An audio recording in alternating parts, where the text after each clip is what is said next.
Hello दोस्तों, मैं आनंद जी के जीएस चैनल पे आपका स्वागत है। आज हम लोग लेखपाल एग्ज़ाम से संबंधित महत्वपूर्ण प्रश्नों को देखेंगे।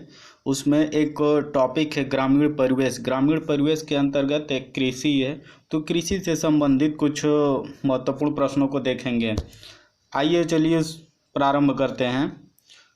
पहला क्वेश्चन है, भारत में सीमांत जोतों का आकार है 5 हेक्टेयर से अधिक, 2 से 4 हेक्टेयर, 1 से 2 हेक्टेयर, 1 हेक्टेयर से कम।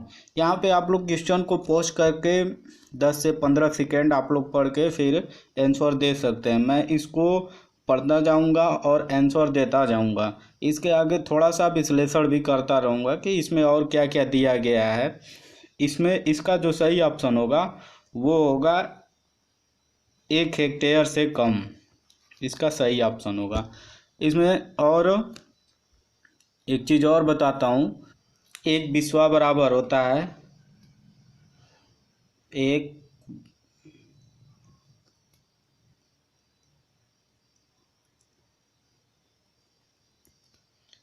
बिस्वा बराबर होता है आपका 0.0130 हेक्टेयर।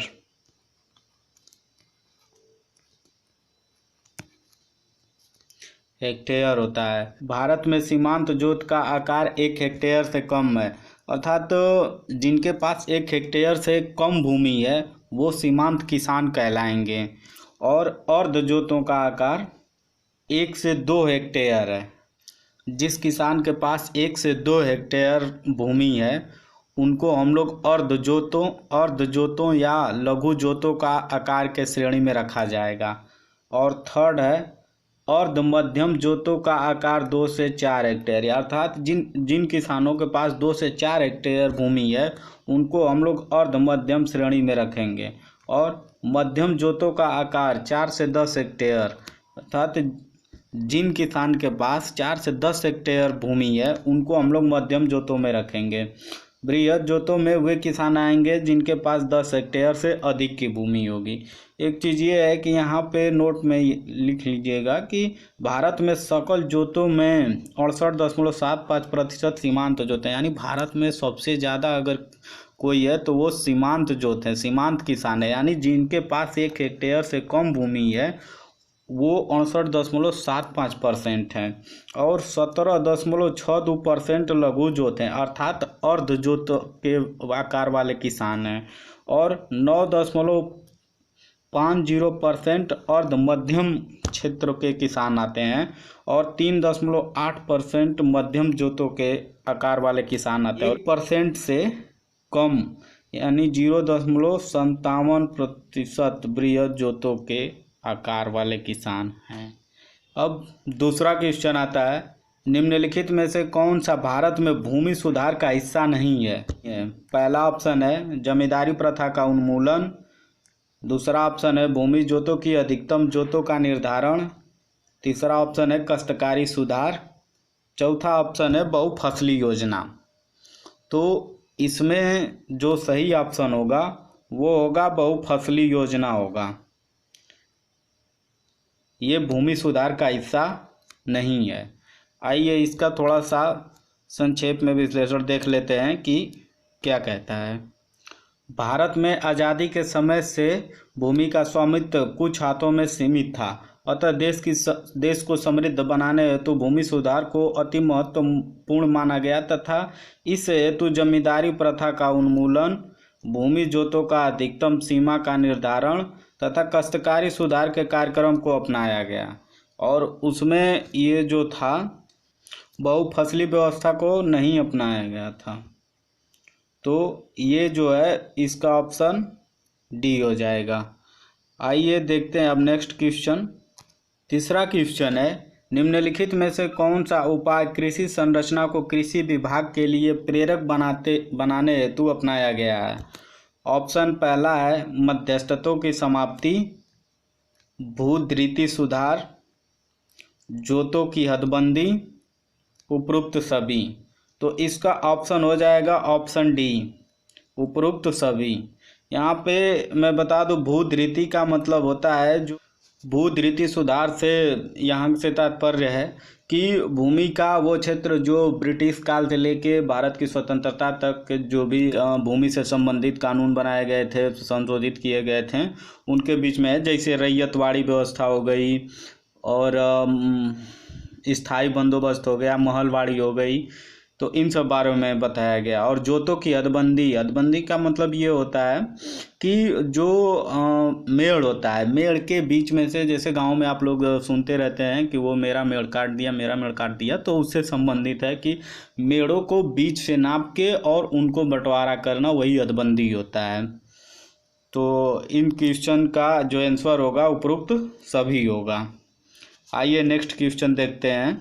चौथा क्वेश्चन है, भारतीय अर्थव्यवस्था में कृषि का योगदान क्या हो रहा है? ये है, ऑप्शन है, पहला है बढ़ रहा है, घट रहा है, स्थिर है, उपरोक्त में से कोई नहीं। तो इस ऑप्शन का सही जवाब होगा योगदान घट रहा है। देख रहे हैं कि जो आज़ादी के समय से और अब तक भारत में कृषि को लेकर अच्छी व्यवस्था नहीं की गई है, जिससे किसानों को उनके मेहनत के अपेक्षा उनको लाभ मिल सके।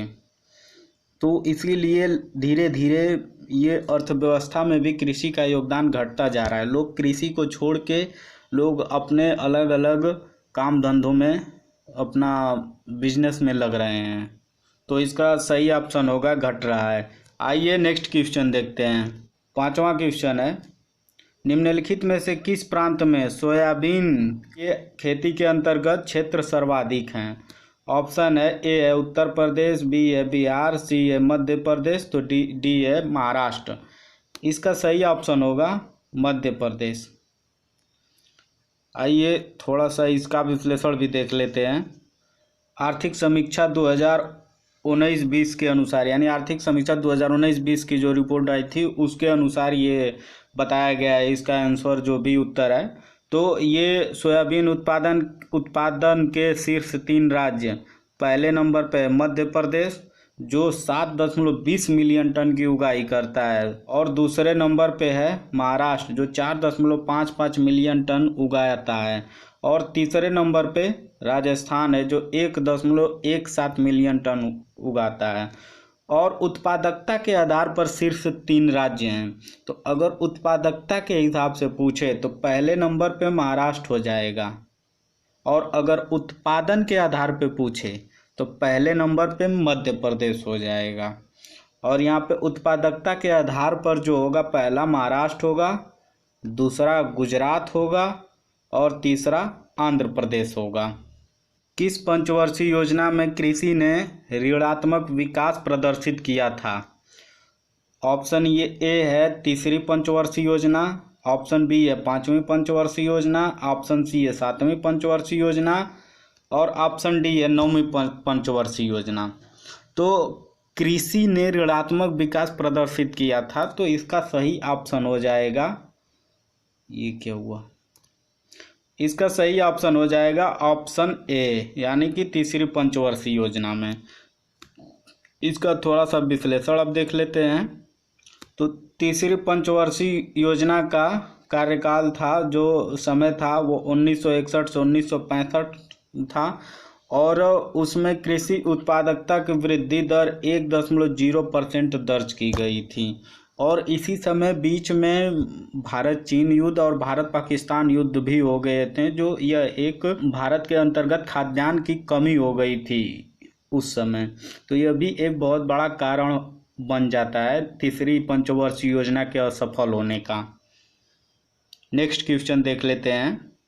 विश्व में सब्जियों का उत्पादन करने वाला प्रथम देश? ऑप्शन ए है चीन, ऑप्शन बी है यूएसए, ऑप्शन सी है भारत, ऑप्शन डी है ब्राज़ील। तो इसका सही ऑप्शन हो जाएगा ऑप्शन ए चीन। इसका अब विश्लेषण देख लेते हैं। विश्व के स्तर पे सब्जी का उत्पादन में पहला स्थान चीन का है, फिर दूसरे नंबर का अगर पूछे तो भारत है, और तीसरे नंबर पे पूछे तो अमेरिका है। नेक्स्ट क्वेश्चन, भारत में सबसे अधिक कॉफ़ी उत्पादन करने वाला राज्य है कौन सा राज्य है? Option A Maharashtra, option B Karnataka, option C Tamil Nadu, option D Kerala. तो इसका सही ऑप्शन हो जाएगा ऑप्शन बी कर्नाटक। 2020 के आंकड़ों के अनुसार कॉफ़ी का सबसे बड़ा उत्पादक राज्य पहले नंबर पे कर्नाटक है, जो इकाई दहाई सैकड़ा हज़ार 10,000 लाख यानी 2,22,300 मीट्रिक टन उत्पादन करता है।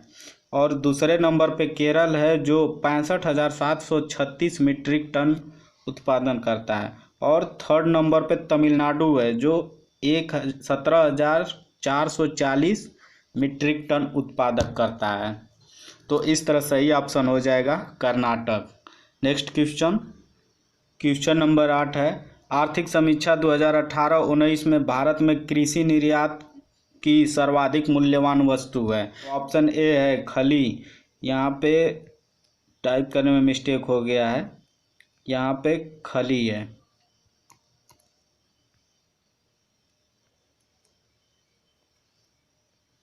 खली। ऑप्शन बी है कच्चा कपास, ऑप्शन सी है चावल, ऑप्शन डी है मसाले। तो इसका सही जवाब होगा ऑप्शन सी चावल। इसका थोड़ा सा अब संक्षेप में देख लेते हैं। 2018-19 के आंकड़ों के अनुसार ये रिपोर्ट के तहत ये बताया गया है कि चावल जो 7,751 मिलियन डॉलर में निर्यात किया गया और खली 1,509 मिलियन डॉलर में निर्यात किया गया और मसाले 3,325 मिलियन डॉलर में निर्यात किए गए।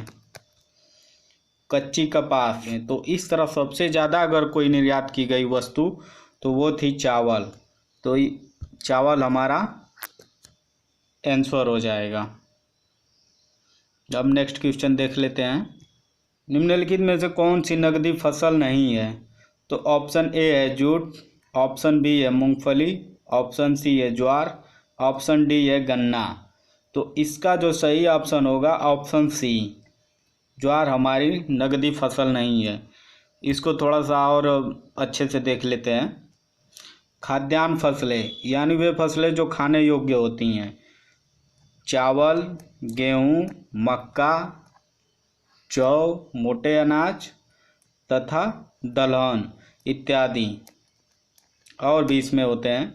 फिर नकदी फसलें वे होती हैं जो वाणिज्यिक फसलें होती हैं, जो मुख्य रूप से व्यापार के दृष्टिकोण से उगाई जाती हैं, वो होती हैं नकदी फसलें। तो इसमें जो पहला है वो है तिलहन, मूंगफली, रेपसीड, सरसों, यानी कि ये सब लिक्विड से संबंधित है, जो तेल से संबंधित हैं ये सब। फिर दूसरे हैं रेशेदार से संबंधित जो हमारी नकदी फसलें होती हैं, तो कपास, जूट, मस्ता। तीसरी है बागवानी फसलें, यहाँ पे मिस्टेक हो गया है, बागवानी फसलें उसमें होता है चाय, कॉफ़ी, रबड़। और चौथा होता है अन्य में गन्ना, तम्बाकू, आलू इत्यादि, यहाँ पे कामा है, ठीक। तो ये सब हमारी नकदी फसलें होती हैं। अब नेक्स्ट क्वेश्चन देख लेते हैं। भारत में फसल बीमा योजना का शुभारंभ कब हुआ था? ऑप्शन ए है 1945 में, ऑप्शन बी 1980 में, ऑप्शन सी है 1985 में, ऑप्शन डी है 1988 में। तो इसका सही जवाब होगा ऑप्शन सी 1985 में। इसका थोड़ा सा संक्षेप में देख लेते हैं। भारत में फसल बीमा हेतु प्रथम प्रयास 1 अप्रैल 1985 को खरीफ फसल के दौरान किया गया था। उसी समय भारत सरकार द्वारा व्यापक फसल बीमा योजना का भी शुभारंभ किया गया था। जब फसल बीमा बनाया गया था खरीफ फसल के दौरान 1 अप्रैल 1985 को, उसी समय भारत सरकार ने भी व्यापक फसल बीमा योजना CEIS comprehensive crop insurance scheme का भी शुभारंभ किया था। अब नेक्स्ट क्वेश्चन देख लेते हैं। काली क्रांति संबंधित है ऑप्शन ए मत्स्य उत्पादन, ऑप्शन बी कोयला उत्पादन, ऑप्शन सी कच्चा तेल उत्पादन, ऑप्शन डी सरसों उत्पादन। तो काली क्रांति संबंधित है कच्चा तेल उत्पादन। इसका विश्लेषण देख लेते हैं थोड़ा सा। प्रमुख क्रांतियाँ और संबंध। हरित क्रांति का संबंध है खाद्यान्न उत्पादन से। ग्रे क्रांति का संबंध है उर्वरक उत्पादन से। गुलाबी क्रांति का संबंध है झींगा या प्याज उत्पादन से। नीली क्रांति का संबंध है मत्स्य उत्पादन से। लाल क्रांति का संबंध है टमाटर या मांस उत्पादन से। श्वेत क्रांति का संबंध है दुग्ध उत्पादन से। पीली क्रांति का संबंध है तिलहन उत्पादन से। और काली क्रांति का उत्पन्न है कच्चा तेल से। तो इस तरह हमारा सही ऑप्शन कच्चा तेल हो जाएगा। अब नेक्स्ट क्वेश्चन देख लेते हैं। राष्ट्रीय कृषि बीमा योजना भारत में किस वर्ष प्रारंभ हुई थी? ऑप्शन ए 1997-98 में। ऑप्शन बी 1998 से 1999 में। ऑप्शन सी 1999 से 2000 में। ऑप्शन डी 2000 से 2001 के बीच में स्टार्ट हुई थी। तो इसका सही ऑप्शन होगा सी 1999 से 2000 के बीच में। इसका थोड़ा सा संक्षेप में देख लेते हैं। केंद्रीय कृषि मंत्री द्वारा अप्रैल 1985 में प्रारंभ किया गया था व्यापक फसल बीमा योजना। योजना की जगह वह रबी मौसम के दौरान 1999 से 2000 में, यहाँ पे में होगा, ये नहीं है, में प्रारंभ किया गया था। और जब 1999 से 2000 में प्रारंभ किया गया था तो व्यापक फसल बीमा योजना का स्थान राष्ट्रीय कृषि बीमा योजना ले लिया। यहाँ पे भी थोड़ा सा मिस्टेक है, यहाँ पे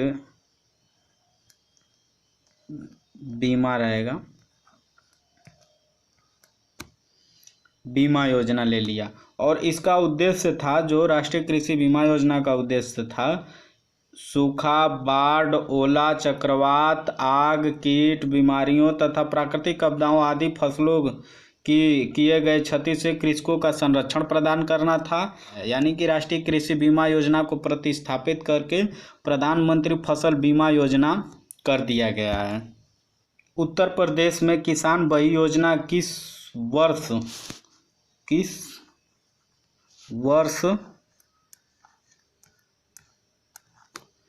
वर्ष लागू की गई थी? Option A 1970, option B 1975, option C 1990, option D 1992।